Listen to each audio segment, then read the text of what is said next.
Hello everyone, welcome back to another episode of r/ProRevenge. In today's episode, women are not allowed in this restroom. Oh sir, this transaction can take as long as you need. I'm paid by the hour. You can't be late anymore, you are to work only your set schedule. Okay, you're the boss. Before we get started, make sure to subscribe so you will never miss a video. So let's get started. Women are not allowed in this restroom. This story happened almost 20 years ago, but when my wife brought it up last night at the dinner table, and I told our daughters the story, I immediately thought of this subreddit. It's not one of those stories where someone loses their job or gets in huge trouble, but it is the very definition of malicious compliance. I'll try to keep this short, but it's the details that make it funny. At the time this took place, I was in college. Both my roommate and I were nearing graduation, but we stayed in the dorms because it was cheaper and easier than living off campus. As a result, we were easily the oldest residents of our house. Now when I say house, let me explain. Our dorm was the largest dorm on campus. The building itself was 5 stories tall, but was also very long, and snaked its way around a large parking lot. This meant that each floor of the building was separated into houses of maybe 30 rooms apiece. The houses were all men only or women only, but there was no real point to that since there was no physical barrier between houses. So if you lived at the end of your house, you might be right next door to a room that had the opposite gender living in it. Not true co-ed, but close enough. It's also important to understand that each house had its own restroom. Think of a large public restroom with many toilets, urinals, showers, and sinks. When I started college, the restroom doors were unlocked at all times and people could freely move in and out. A year or so before this story takes place, there was an incident, however, where someone trashed a house's restroom. Just demolished it, lots of damage. The residents of that house swore up and down that they didn't do it, and it was some drunk person from outside the house. As a result, next semester the doors to every restroom were locked at all times and each house resident was issued a key to their house restroom. Cue many instances of people walking halfway to the restroom only to remember they forgot their key, and having to walk back to their room and get it. So now that we have some context, let's proceed. My girlfriend, now wife, would come up and visit me at school. We were on the 4th floor, which meant that any time she had to go to the bathroom she technically was supposed to walk 3 floors down to the lobby. Either that or walk 2 houses down to the nearest female house, maybe 1,500 feet, and try to get one of the girls to let her in their restroom. From the beginning I just offered her my restroom key and told her to go in ours, but she back then was very mild-mannered and didn't like breaking any rules whatsoever, so she initially refused. I should point out, this was a somewhat common practice to just walk into the restroom and find someone of the opposite sex coming out of a stall or washing their hands. Everything was sectioned off so there was no risk of accidentally exposing yourself, or being exposed to someone else. It wouldn't have been weird at all for her to go in there, it happened all the time. After several trips downstairs to use the public restroom, she finally gave in and just took my key. After a while she got completely comfortable with it. She'd just grab the key, run in to use the toilet, and head back. One day she heads into the restroom and right after she comes back to our room, the RA, resident assistant, comes in.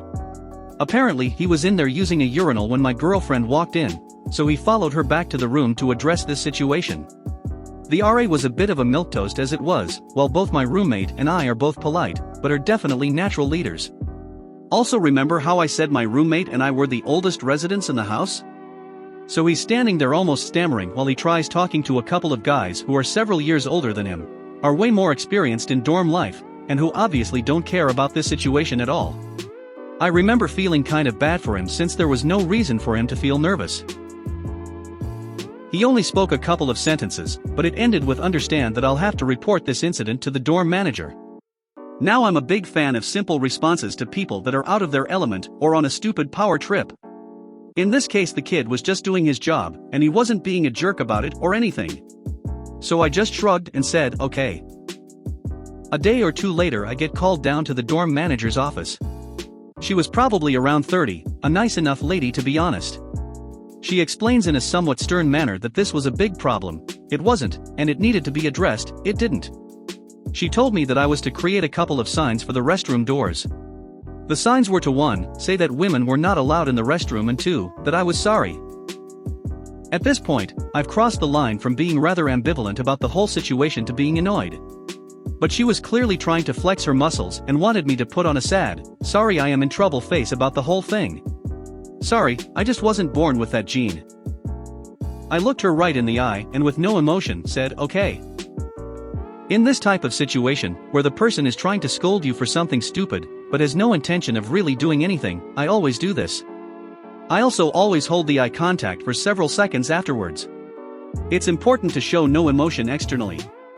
I love to watch their face because usually the type of person who does this sort of thing is just trying to flex their power, but they're either not really in power or, more likely, they're on the stupid end of the argument.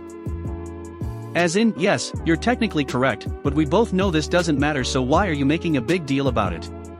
So when you don't put on the puppy dog eyes and make like you're a bad boy or girl, you can see their thoughts flash across their face. It's like a mix of he's not responding like I thought he would, should I scold him some more to show him who's boss, and wait, what's happening? Is he about to flip out on me? Almost always they break eye contact first. I suppose it's a jerk thing to do, but again I find it hilarious. I left her office and went up to my room to get started on these signs. In huge font it said, I apologize. Then immediately below that in tiny font it said, but women are not allowed in this restroom. Below that in medium-sized font it explained the truth, which is that guests could either walk 3 floors down or go 2 houses over and try to find a female resident with a key. Then followed a line saying, please apologize to your female guests on my behalf. Lastly, I found some random quote off the internet about how stupid it was that people were so concerned with separate restrooms. I don't still have the signs, of course. I put up the signs on the restroom doors and said nothing to anyone about them. It wasn't exactly a huge event in the house, don't get me wrong, but I did enjoy a couple of times when I left for class and saw a few people gathered around talking about the signs. Only a single day passed before there was a voicemail left for me on my phone and the signs were missing. I was to report back to the dorm manager's office that afternoon. At the appointment time, I walked in and sat down. She held up the sign and asked what it was all about. I said, you asked me to make a sign apologizing and to say that women weren't allowed in the restroom. She responded with, you know this isn't what I meant.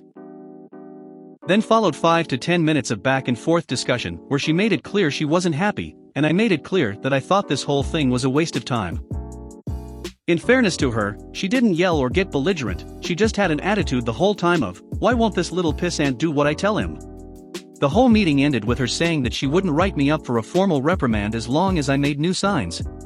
The signs were only to say that women aren't allowed in the restroom, nothing else, and with no special formatting whatsoever. I looked her right in the eye and said, okay. Back in my room, I fired up Word. I started a new document and simply typed women are not allowed in this restroom. I centered the text on the page, after some internal debate about whether that counted as special formatting. Then I hit print and posted the signs. Notice I didn't say anything about increasing the font size. After all, she said no special formatting, right? Back then Word's default text was Arial size 10. So you ended up with a sheet of paper with gigantic margins and comparatively tiny text in the middle. I waited for another phone call or voicemail, but alas, apparently I had followed her directions close enough. The sign stayed up for the remainder of the year. In the next few weeks I saw several girls look at the sign and smirk as they used their boyfriend's keys to go into the restroom. Oh sir, this transaction can take as long as you need. I'm paid by the hour. I do feel kind of bad about this one now, but it happened a few years ago, and it's a funny story to tell, so what the heck? I used to be a shift manager at a collectibles store where we sold a lot of used movies, games, figurines, etc. The kind of place that old-school collectors drool over, so we saw our fair share of enthusiasts coming and going. A lot of them were really nice, passionate people that were just jazzed as hell that they had a local place to look for rarities. Often chatty, often not super aware of how much time they were taking from staff by striking up a conversation, but it was both good for business and pretty fun to oblige these people when they came in, so we often did. We had a guy who for a period of a few months, would come in about once a week to look at the cartridge games. The thing to know about our cartridge games is that they were all on display in large glass cases which, if you wanted to sift through them, required an employee to wait with you to prevent theft. Some stuff in those cases was worth hundreds of dollars. Not typically a big problem, but this guy often bought items in bulk and had very particular tastes. I'm not sure if he was a reseller, which we sometimes saw, or an honest-to-goodness collector, but he'd only ever buy bags of our cheapest stock. Every week he'd come in and request someone open each case one by one, and he could spend 45 minutes to an hour just browsing through titles. This wouldn't have been the biggest deal, but we typically only had 3 or 4 people working, and this store could get pretty busy on evenings and weekends. Going from 2 cashiers to 1 cashier made a big difference. We would end up getting swallowed by the late-day rush without one of our staff members so consistently that we started making a policy just for this guy where he could leave his ID at the counter with us as collateral and browse through the games unattended. However, this didn't stop other people from nabbing stuff while he wasn't looking, so it wasn't a sustainable option. Along with spending forever browsing, this guy also took an eternity to check out. He would group the games up by price, type his estimated cost into a calculator, add tax, then when you rang it up, he'd argue with you about how no, this isn't what I got, look at this, and show you the calculator and explain the math, as if any of this was manually calculated by us, which was basically always wrong. To his credit, sometimes discounts had to be manually added to certain items that I know at least one newbie forgot to do, but in general most of the time the computer would generate the correct price, and he'd argue it. I didn't like him coming in and causing backups, especially because he was rude to my staff when he did it, so I decided to take matters into my own hands. On a day when I was shift leader, I saw him enter the store. I pulled aside one of my cashiers and told him to just help the guy as usual, then let me ring him up. My employee got the idea and did as I asked, walking our regular to the cabinets and babysitting him for nearly an hour. Luckily it was early afternoon and we weren't terribly busy. When the customer finally got to the counter, he had a basket full of items, stacked them up, and I hopped in front of the computer. He started punching all of his values into the calculator and got right to work telling me about how much each thing should be and what the total should come out to. I put on my best customer service smile and said, "Of course, sir. I want to make sure that you're getting everything exactly as calculated, so we can go down the items together and make sure everything rings up correctly." Our computers ran on a system that would automatically scan a price and generate the number, but for things like specialty sales and discounts for items that didn't have their own product entry, it was possible for a manager to key in a manual price for any item scanned, even if it was the same price. So that's exactly what I did. For each item, reading the price out slowly to him to make sure he heard it. And he had 118 items. I went down each old cartridge, clearly stating and typing them, $1.99, $2.99, $1.99. And he followed along with me. By the time I got to the end of the list, it must have been 15 to 20 minutes of just scanning items, and I gave him his total. Of course, he countered it. He told me that that's not what he got on his calculator, and showed me the math and explained how everything should have been applied. "My mistake, sir, let's go through it again to make sure we have everything right." I cleared the transaction and started over. One more time, all 118 items, reading each price as slowly and clearly as I could, plunking the number keys loudly as I typed them in. Again, another 15 to 20 minutes of just scanning and typing. The customer was looking slightly agitated, but followed along on his calculator, and when I got to the end of the list, the total was exactly the same as before. He shook his head, saying, "No, that's not right, there's something wrong with the computer." I watched him go through the math again, retyping everything in, then after a moment, he paused, surprised. "Oh, I added one of these in wrong. Okay, you had the right price." I did my best to keep my face as calm and apologetic as possible. "I'm sorry, sir, but after you said the math was wrong, I cleared the transaction again." "No worries, we can scan the items back in." So there we went, round 3.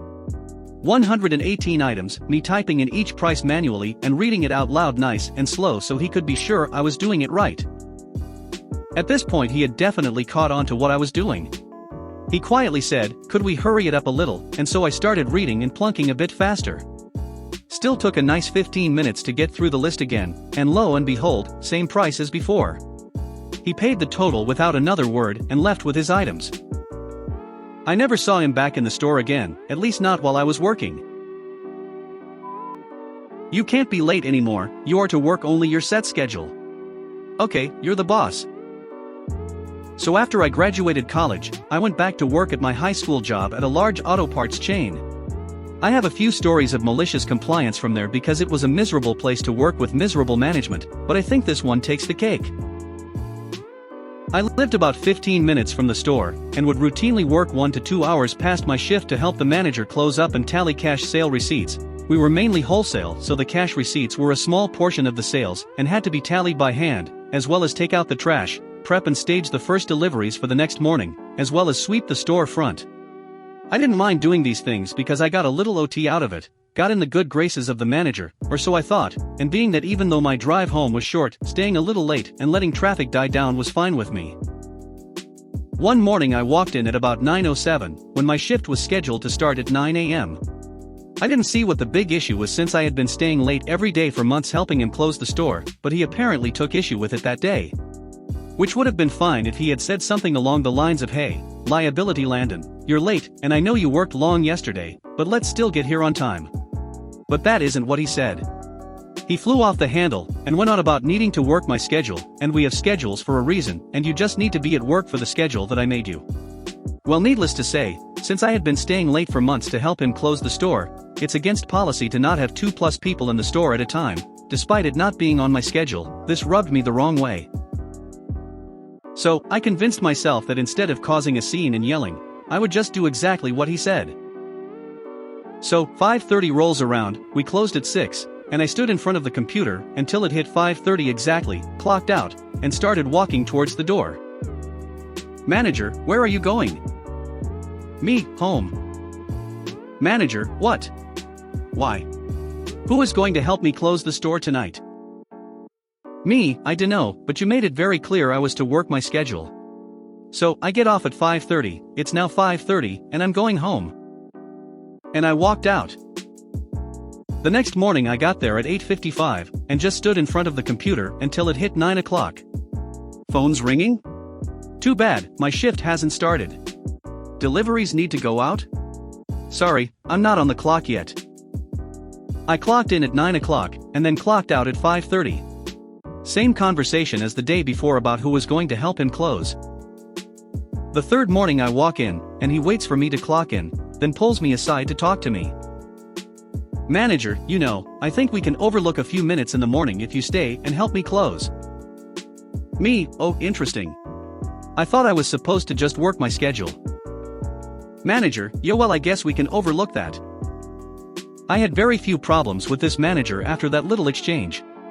If y'all want more stories from the insane tiny tyrant-filled auto parts world, just let me know. Plenty more where that came from. If you made it to the end of the video, thanks for watching. Don't forget to like, subscribe and share, and we will see you in the next video.